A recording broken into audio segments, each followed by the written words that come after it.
mi marido llegó a casa con un perro. Uno pequeño, de esos con patas cortas, orejas caídas y cara de haber estado en una peluquería cara. Yo abrí la puerta y él entró como si nada, con el perro en brazos. Se llama Coco, me dijo. Yo no sabía si reírme o gritarle. Jamás habíamos hablado de tener un perro. Nunca. Ni una vez. A Marcos no le gustaban los pelos en el sofá, ni salir a pasear cuando llueve, ni gastar en veterinarios. Pero ese martes, llegó a casa a las 7:30 de la tarde, con ese chucho bajo el brazo y una sonrisa que no le veía desde hacía años.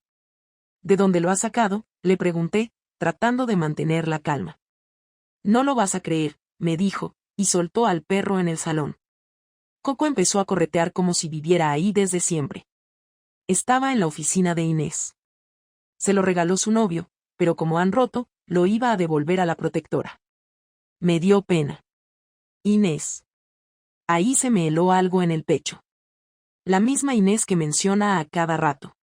La que organiza muy bien las reuniones y siempre trae magdalenas caseras. Su compañera de trabajo. Soltera. 33 años. Buen sentido del humor, según él. ¿Y ahora qué? ¿Nos quedamos con el perro?, le pregunté. ¿Por qué no? Nos vendrá bien algo nuevo, me dijo sin mirarme. Eso me dio más miedo que el perro. Porque Marcos no improvisa. No hace cosas nuevas. Y si ahora llegaba a casa con animales ajenos, algo estaba cambiando. O mejor dicho, algo ya había cambiado, y yo no me había dado cuenta. Me pasé esa noche observándolo. No al perro. A él. Marcos estaba, animado. Casi juvenil. Como si hubiera vuelto de unas vacaciones mentales.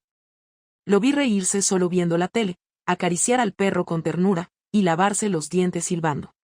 No era normal. Dormí mal. Soñé que el perro hablaba. Me decía cosas al oído. Cosas que no quería oír. Cuando desperté, tenía una certeza clavada en la garganta. Ese perro no era un regalo. Era una prueba. De algo que todavía no entendía. Y no sabía que lo peor aún no había empezado. Durante los siguientes días, intenté no pensar demasiado en el perro. Me esforzaba por actuar con normalidad, pero todo me parecía forzado. La manera en que Marcos se levantaba más temprano, como lo sacaba a pasear con una energía que no le veía desde hacía años, como regresaba oliendo distinto. No a colonia ni a sudor, sino a otra casa. No me preguntes cómo huele eso, pero se nota. A veces me miraba desde el pasillo, como si quisiera decirme algo, pero al final se daba la vuelta y se ponía a darle pienso a Coco, o a revisar papeles que claramente no tenían nada que ver con su trabajo.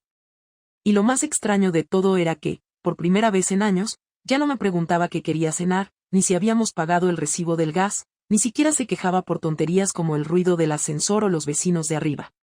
Estaba como, contento. Pero no conmigo. El domingo, después de comer en casa de mis suegros, volvimos en coche en silencio. Yo conducía. Marcos miraba por la ventanilla con esa calma fingida que tiene alguien que está escondiendo algo. Antes de llegar a casa, me pidió que lo dejara en la esquina, que tenía que pasar por la farmacia a comprar algo. No dijo qué. Ni me miró. Asintió, bajó del coche, y se fue caminando hacia la calle paralela a la nuestra, no hacia la farmacia. Me quedé sentada un minuto. Luego, sin pensarlo mucho, giré el volante y lo seguí. Estacioné a media cuadra, bajé y caminé despacio, con la sensación de estar haciendo algo estúpido, pero sin poder parar. Vi a Marcos pararse frente a un portal, mirar hacia ambos lados y luego tocar el timbre. Alguien abrió. No vi quién. Solo vi su cuerpo entrar con esa familiaridad que no se tiene cuando uno visita a alguien por primera vez. Esperé 5 minutos. 10. 15. No sabía qué esperaba. Quería estar equivocada, quería que saliera con una bolsa de medicamentos en la mano y una explicación lógica en la boca. Pero no fue así. A los 30 minutos, salí de ahí sin decir nada. Esa noche, cuando volvió a casa, fingió que había comprado lo que necesitaba y que se había encontrado con un compañero del trabajo por casualidad. Me dio detalles innecesarios, nombres que no venían al caso, y una sonrisa que no le creí ni por un segundo. Yo también fingí. Le pregunté si había comprado algo para cenar, puse la mesa, hablamos de la serie que estábamos viendo, nos acostamos sin tocarnos. El lunes tomé una decisión. No podía quedarme con esa duda. No iba a revisar su teléfono ni a seguirlo como si fuese una detective de película barata. Necesitaba otra manera. Aproveché que aún tenía las llaves del trastero de su madre, ese donde guarda cajas con cosas viejas, fotos, papeles y trastos inútiles. Marcos no lo sabía, pero una vez me confesó que tenía ahí una caja con copias de seguridad de su ordenador del trabajo, por si acaso.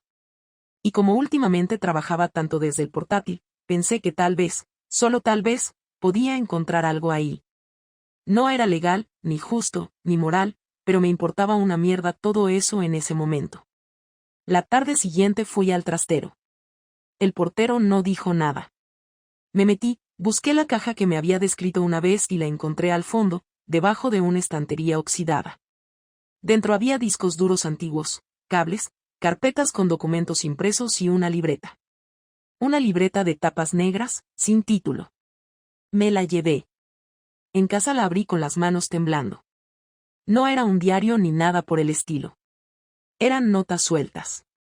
Fechas, lugares, frases cortas como ella dijo que sí, tengo que decírselo pronto, no aguanto más esta doble vida. En una página había un nombre, Inés. Debajo, la palabra lunes, y una dirección. La misma calle del portal donde lo vi entrar. No lloré. No grité. Cerré la libreta y me fui al baño. Me miré en el espejo largo rato. No era sorpresa. Era otra cosa. Era como si el cuerpo se me hubiese llenado de algo denso, algo que no me dejaba respirar pero tampoco me permitía explotar. Esa noche dormí con los ojos abiertos. Oh, eso sentí. Marco se giraba en la cama, roncaba de lado, y yo lo miraba. Me preguntaba si alguna vez había pensado en mí mientras estaba con ella. Si al menos se sentía culpable. Si ese perro que ahora dormía a los pies de la cama era un intento torpe de redención. O una forma de dejar pistas para que yo descubriera todo sin que él tuviese que confesar. A la mañana siguiente no le dije nada.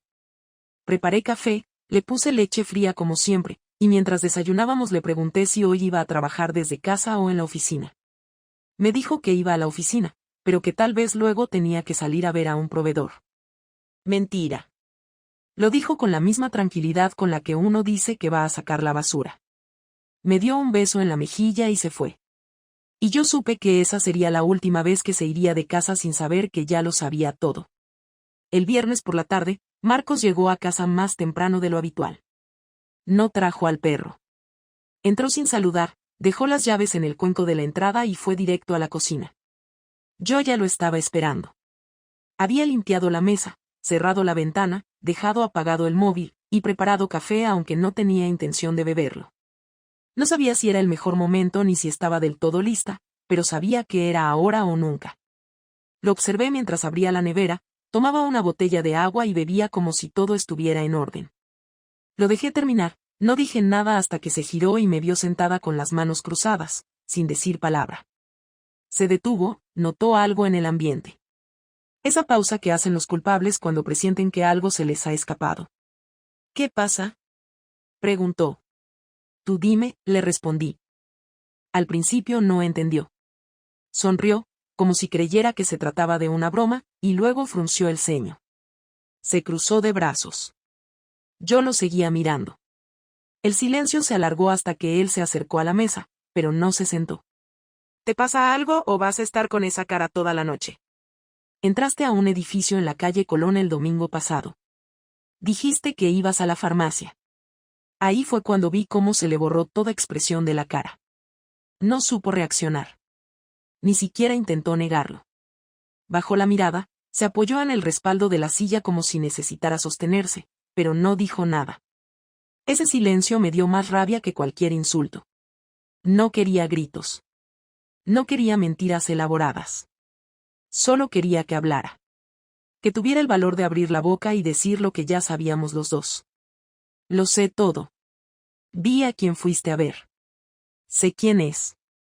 Leí tu libreta. No soy estúpida, Marcos. No es lo que piensas, murmuró. No. ¿Entonces qué es? Es complicado, dijo. Complicado es hacer la compra en sábado por la mañana. Esto es una mierda, no complicado. Se sentó por fin. No me miraba. Jugaba con sus dedos, como si eso fuera a ayudarlo a encontrar las palabras que no quería decir. ¿Desde cuándo? Unos meses. ¿Te acostaste con ella? Sí. No sé por qué, pero esa respuesta dicha con tanta rapidez fue peor que si me lo hubiera negado. No hubo ni un intento de suavizarlo. Era como si estuviera quitándose un peso de encima, y yo era el suelo donde iba a caer todo ese peso. ¿Y el perro? Es de ella. Ya lo imaginaba. Hubo un largo silencio. El tipo de silencio que solo se forma cuando algo se rompe y nadie sabe cómo recoger los pedazos. Él seguía sin mirarme, y yo sentía que algo dentro de mí se estaba apagando muy lentamente, como una vela que ya no tiene oxígeno. ¿Por qué, Marcos? No me vengas con lo de la rutina, con que estábamos mal, con que necesitabas sentirte vivo, o todas esas mierdas que dicen los cobardes. No te voy a decir eso.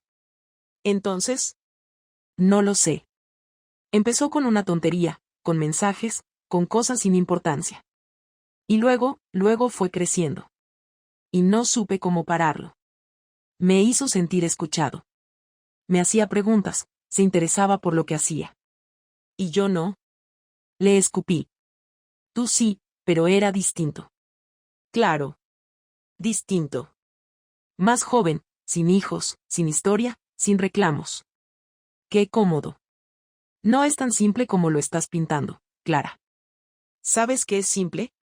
No acostarte con otra persona. Eso es simple. Marco se levantó de la silla, nervioso, comenzó a caminar por la cocina como si buscara una salida que no existía. Se frotaba la cara, se tiraba del pelo, murmuraba cosas que no entendí. Yo seguía sentada. No iba a moverme. Él era el que debía cargar con esto, no yo. ¿La quieres? Le pregunté, sin moverme. No lo sé. ¿Vas a dejarme por ella? No lo sé. ¿Te gustaría quedarte conmigo? Tampoco lo sé. Ahí fue cuando supe que ya estaba todo dicho. No necesitaba escuchar más. El peor castigo no era la traición, sino la indiferencia. Esa mezcla de confusión cobarde y falta de compromiso que lo hacía incapaz de tomar una decisión, de elegir, de hacer algo más que esconderse detrás de su silencio. Mira, Marcos. No sé qué vas a hacer, pero a partir de ahora las cosas cambian. Si te vas, te vas. Si te quedas, pero no vamos a fingir que no ha pasado nada. No pienso perdonarte así como así. No voy a dormir a tu lado como si no hubieras estado en la cama de otra. No quiero que esto termine así, dijo, casi en un susurro. Pues haberlo pensado antes. Se quedó quieto, mirando el suelo. Parecía derrotado, pero yo no sentí ninguna victoria. No era una pelea. Era el derrumbe de algo que habíamos construido durante años. Algo que, aparentemente, a él ya no le importaba tanto. Mañana me voy a casa de mi hermana. Necesito estar sola. ¿Y yo? Haz lo que quieras, pero cuando vuelva, más te vale tener claro qué coño vas a hacer con tu vida. Me levanté. Salí de la cocina sin mirar atrás. Mientras subía las escaleras, lo escuché sentarse otra vez, esta vez con un suspiro tan largo que parecía de otro cuerpo. Cerré la puerta del dormitorio, eché el pestillo y me senté en la cama. No lloré. No tenía lágrimas. Solo cansancio. Un cansancio que venía de muy lejos, de años acumulados, de rutinas que tapaban grietas demasiado grandes, de palabras nunca dichas, de noches de sexo sin alma, de domingos iguales, de silencios cómodos que, en realidad, eran renuncias. Y ahí entendí que no era él el único que había abandonado esta relación mucho antes de que empezara el engaño. Volví a casa el martes por la tarde. Llevaba 3 días en casa de mi hermana Lucía, en un colchón en el suelo con olor a suavizante barato y ruido de niños corriendo a todas horas. No fue cómodo, pero me vino bien estar lejos, escuchar otros ruidos que no fueran los de mi propio desastre. Había decidido volver porque necesitaba respuestas, no porque hubiese perdonado nada. Al llegar, encontré el salón ordenado, sin rastro del perro. Las luces estaban apagadas, la casa en silencio, y por un segundo pensé que se había ido. Dejé mi bolso sobre la mesa, subí las escaleras, y al abrir la puerta del dormitorio, ahí estaba él, sentado con la maleta hecha a medio cerrar y el rostro que uno pone cuando no sabe si está empezando algo o terminando algo para siempre. Me miró sin levantarse. ¿Dónde está el perro?, pregunté. Lo llevó Inés, dijo, sin más. Asentí. No pregunté más. ¿Te vas?, le dije. No. Me voy a quedar con mis padres unos días. Ya lo hablamos. Dijiste que lo pensara y lo he pensado. ¿Y? No quiero seguir contigo, soltó, como si estuviera diciéndome que iba a comprar pan.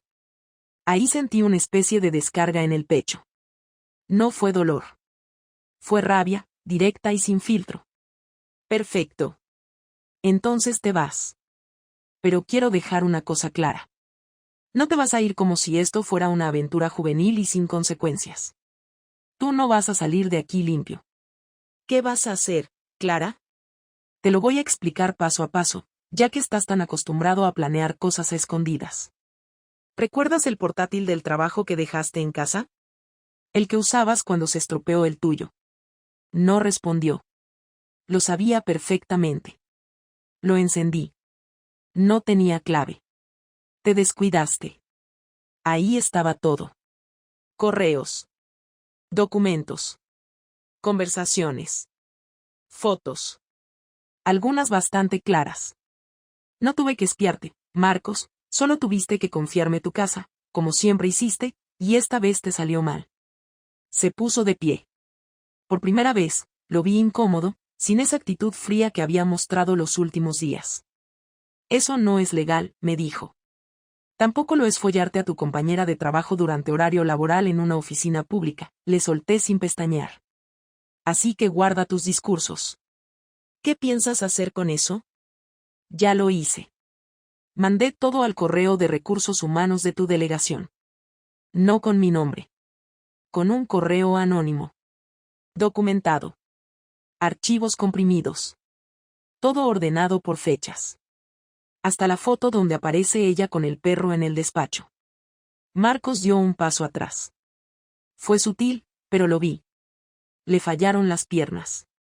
¿Estás loca? No. Estoy cansada. Que es distinto.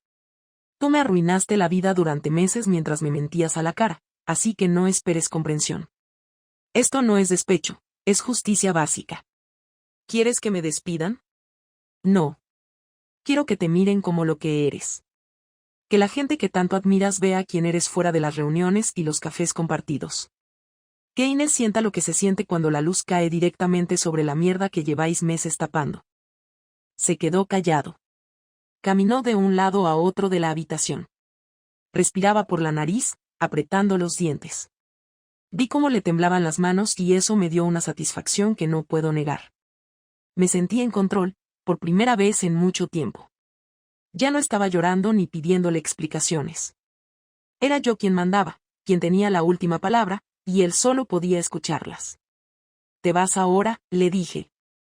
No quiero verte ni una noche más aquí. Ya he cambiado la cuenta del banco compartido. Tengo todo anotado. No voy a pelear por lo que me corresponde, pero tampoco me vas a joder económicamente, eso que te quede claro. He hablado con un abogado. Estoy lista. No pensé que llegarías a esto, dijo él, ahora en un tono más suave. Claro que no. Porque nunca pensaste en mí, Marcos. Solo pensaste en cómo escaparte sin quedar mal. Pues aquí lo tienes. Bienvenido a la consecuencia. No se defendió. No gritó. Agarró su maleta, la cerró, bajó las escaleras y salió sin decir nada más. No hubo portazo. No hubo llanto. No hubo reconciliación de último minuto. Solo un hombre arrastrando una maleta por el suelo de una casa que ya no era suya. Lo observé desde la ventana, y cuando desapareció de mi vista, me senté en el sofá, sola, sin encender la televisión, sin tocar el móvil. Y aunque no sentí alegría, tampoco sentí tristeza. Solo paz. Pasaron 8 días desde que Marcos se fue de casa. No lo llamé ni una sola vez. Tampoco me escribió, ni me dejó notas ni mensajes. Ningún intento de reconciliación, ninguna disculpa, ninguna pregunta. El silencio fue absoluto, y eso me dejó claro que su decisión no había sido impulsiva. Lo tenía decidido desde antes de la confrontación. Me había borrado de su vida con la misma eficiencia con la que archivaba facturas y balances. La casa estaba en silencio constante, el tipo de silencio que ni la radio ni la televisión pueden rellenar del todo.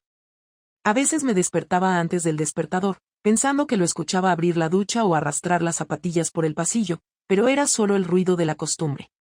Todo seguía igual, pero todo era distinto. El martes por la noche, mientras doblaba ropa en el salón, recibí un mensaje. Era de un número nuevo, pero lo reconocí de inmediato. Decía solo, ¿podemos hablar mañana? A solas. Respondí que sí, sin pedir detalles.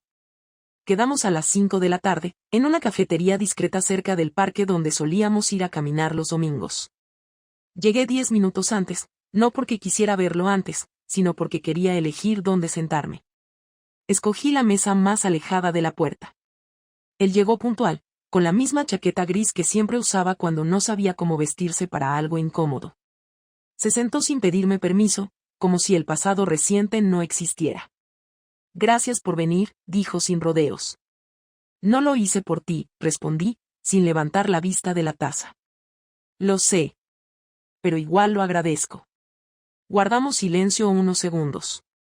El camarero nos trajo 2 cafés sin que nadie los pidiera. Parecía que el lugar entero estaba diseñado para que no tuviéramos que hablar demasiado. Marcos le echó azúcar al suyo, cosa que nunca hacía antes. Detalles como ese me confirmaban que no era el mismo hombre que compartía mi cama hace apenas 2 semanas. No estoy aquí para pedirte que volvamos, dijo. Menos mal. Solo quiero que hablemos como 2 adultos. No para arreglar nada, solo para entenderlo. ¿Entender el qué? ¿Tu decisión? ¿Tu falta de vergüenza? Entender qué pasó. Porque yo tampoco lo tengo claro. Pues empieza tú, le dije. Explícame por qué te metiste con una compañera de trabajo, por qué trajiste a su perro a casa, por qué me mirabas a la cara cada noche como si nada. No sé si hay una sola razón. Y tampoco quiero poner excusas. Me equivoqué. Lo sé. No lo voy a justificar, pero, te juro que no fue premeditado. Claro. Solo te tropezaste con ella, se te cayó la ropa y terminaste en su cama. Muy espontáneo todo. No seas cruel. ¿Cruel? Cruel fue seguir cenando conmigo después de estar con ella. Cruel fue mentirme cada día como si yo fuera idiota. Esto que estoy diciendo no es crueldad, es la verdad que no te atreviste a decirme tú. No sabía cómo hacerlo. Siempre has sido bueno para organizar tu vida. Agendas, calendarios, reuniones. Y esto no pudiste planearlo. Qué curioso. Marcos bajó la vista. Juntó las manos como si tuviera frío. Bebió un poco de café y respiró hondo. Inés y yo no vamos a seguir, soltó de golpe. No me importa. Lo digo porque quiero que sepas que esto no fue por ella. Lo sé. Fue por ti. Asintió. Era la primera vez que coincidíamos en algo en semanas. ¿Y ahora qué? Le pregunté. ¿Qué pasa con la casa? ¿Con las cuentas? ¿Con los papeles? Hablé con mi abogado. Dice que lo más sensato es acordar todo de forma amistosa. No quiero pelear por cosas que ya no tienen sentido. No quiero que esto sea una guerra. Ya lo fue. Pero bien, si vas en serio, estoy dispuesta a negociar sin complicaciones. No tengo interés en destruirte más de lo que tú mismo ya hiciste. Gracias. No me agradezcas. No lo hago por ti. Lo hago por mí. Porque quiero cerrar esta etapa sin arrastrarla más.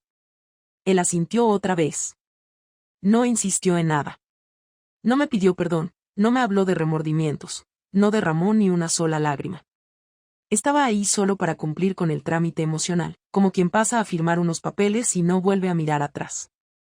Y eso, aunque yo ya lo esperaba, me dolió más que cualquier otra cosa. Porque me confirmó que no había marcha atrás.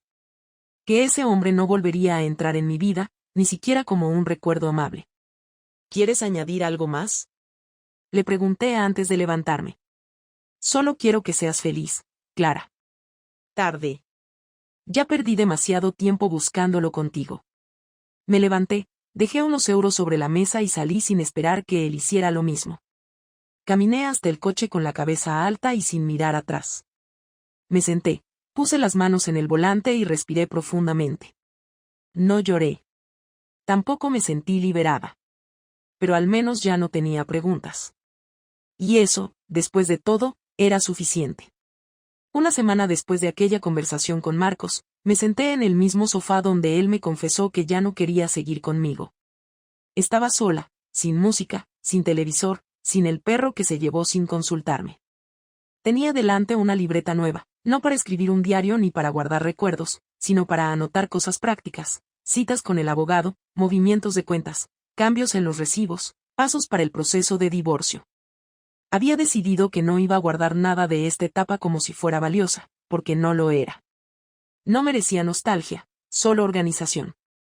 No pensaba destruir fotos ni borrar todo lo que vivimos, pero tampoco iba a permitir que los buenos momentos disfrazaran lo que fue su decisión final. Él eligió irse, eligió a otra, y cuando la otra no resultó, siguió adelante sin intención de reparar nada. Me había convertido en un trámite más en su vida. Durante esos días, muchas personas me preguntaron qué había pasado. Mi madre fue directa, ¿qué le hiciste? Le respondí sin entrar en detalles, sin victimizarme pero sin suavizar lo que pasó. No me interesaba mantener una imagen perfecta ni quedar como una esposa sufrida. No era una víctima. Fui una mujer traicionada, sí, pero también una mujer que aguantó más de la cuenta por miedo a estar sola. Y eso fue lo único que realmente me reproché. Haberme quedado cuando ya sabía que algo no iba bien.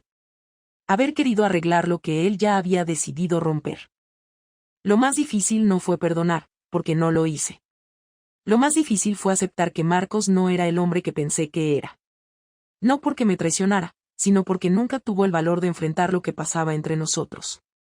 Prefirió distraerse con otra antes que sentarse conmigo a hablar como dos personas que compartieron más de una década de vida. Prefirió esconderse detrás de su rutina, de sus excusas de trabajo, de sus silencios, mientras yo seguía creyendo que el problema era yo, que tal vez hablaba demasiado, que tal vez no lo tocaba suficiente, que tal vez mi cara por las mañanas ya no le parecía interesante. Él nunca dijo que algo estaba mal. Simplemente se fue alejando, hasta que ya no era parte de esto. Recuperarme no significó encontrarme a mí misma en una actividad nueva, ni en un cambio de imagen, ni en frases motivacionales. No necesitaba redescubrirme. Yo ya sabía quién era. Lo único que necesitaba era ordenar mi casa, mis horarios, mis espacios, sin tener que adaptarme a alguien que ya no estaba. Me di cuenta de que gran parte de mi vida la había vivido en función de su humor, de sus decisiones, de sus ausencias. Y ahora que él no estaba, me quedaba todo ese espacio para llenarlo con lo que yo quisiera, sin tener que explicarlo ni pedir permiso. Eso, más que una sensación de libertad, fue un descanso mental. Empecé a salir sola, sin avisar a nadie. A caminar por calles que nunca recorría, a sentarme en bares donde nunca había estado. No buscaba compañía. No estaba lista para eso. Pero sí quería estar en movimiento, ver otras cosas, observar gente, recordar que el mundo no se detenía porque alguien me hubiese fallado. Algunas amigas me dijeron que ya era hora de rehacer mi vida, como si mi vida se hubiese roto en 1000 pedazos y tuviera que pegarlos de nuevo. No lo veía así. Mi vida no se rompió, simplemente cambió de forma. Yo no estaba destruida. Estaba cansada, decepcionada, molesta, sí, pero también estaba lúcida. No tenía deseos de enamorarme otra vez. No sentía curiosidad por conocer a nadie. Quería estar conmigo. Quería aprender a vivir sin tener que pensar en lo que otro necesitaba. Y por primera vez en años, eso no me parecía egoísta. Un día, sin pensarlo, volví al lugar donde conocí a Marcos. Estaba igual. Las mismas mesas de madera, las mismas sillas incómodas, el mismo cartel gastado. Me senté, pedí un café y observé a las parejas a mi alrededor. Algunas reían, otras discutían en voz baja, otras simplemente no hablaban. Me vi reflejada en todas ellas, en diferentes etapas. Me pregunté si alguna de esas personas se daría cuenta a tiempo de que algo estaba mal, o si harían lo mismo que hicimos nosotros, callar, fingir, aplazar. No sentí tristeza. Solo observación. como si lo que pasó me hubiera dejado una claridad que antes no tenía. No porque ahora supiera cómo evitar el dolor, sino porque había entendido que no hay forma segura de amar sin exponerse. Que el riesgo de perderlo todo viene incluido desde el principio, y eso no lo hace menos válido. Marcos no volvió a escribirme. No preguntó por mí, no intentó retomar contacto. Y yo tampoco lo hice. No tenía nada más que decirle. Ya no quedaban cosas pendientes. Habíamos tenido nuestra última conversación. Cada uno estaba ahora en su camino, y eso era suficiente. No necesitaba verlo ni saber cómo estaba. Solo necesitaba seguir avanzando sin arrastrar lo que él me dejó encima. No tenía intención de convertirlo en el centro de mis recuerdos. Había sido parte de mi vida, pero no era el final de ella. Cuando me levanté de aquella mesa, supe que no necesitaba borrar el pasado para seguir adelante. Tampoco necesitaba hacer como si no hubiera pasado nada. Solo necesitaba no quedarme detenida ahí, en ese punto donde él decidió bajarse. Y eso es exactamente lo que hice.